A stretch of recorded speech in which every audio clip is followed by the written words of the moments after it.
బాపట్ల జిల్లా పర్చూరులో పాఠశాలను రాష్ట్ర బాలల హక్కుల కమిషనర్ సభ్యురాలు బత్తుల పద్మావతి తనిఖీ చేశారు. తొలుత ట్రైబల్ వెల్ఫేర్ బాలుర గురుకుల పాఠశాలను తనిఖీ చేసి రికార్డులను పరిశీలించారు. లోపాలను గుర్తించి ప్రిన్సిపల్ను మెమో జారీ చేయాలని ఉన్నతాధికారులను ఆదేశించారు.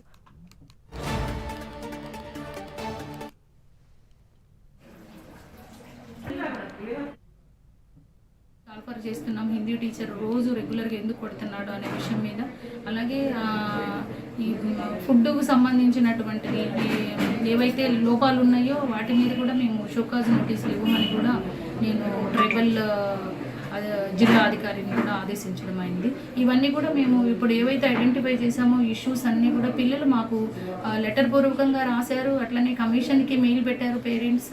అలాగే పిల్లలు ఫోన్లు కూడా చేస్తూ ఉన్నారు నాకు. ఈ క్రమంలోనే ఈరోజు సర్ప్రైజింగ్ విజిట్ చేయడం అయింది. ఈ పిల్లలు ఏవైతే మాకు విద్యార్థులు మా నోటీసులు ఏవైతే పెట్టారో సమస్యలన్నీ కూడా అవన్నీ కూడా ఇమీడియట్గా ఒక 1 వీక్లో కూడా ఇవన్నీ రెక్టిఫై చేస్తాము. ఇట్లనే హాస్టల్ కూడా ఇక్కడ బాగాలేదు కాబట్టి ఇది కూడా షిఫ్టింగ్ పెట్టమని కూడా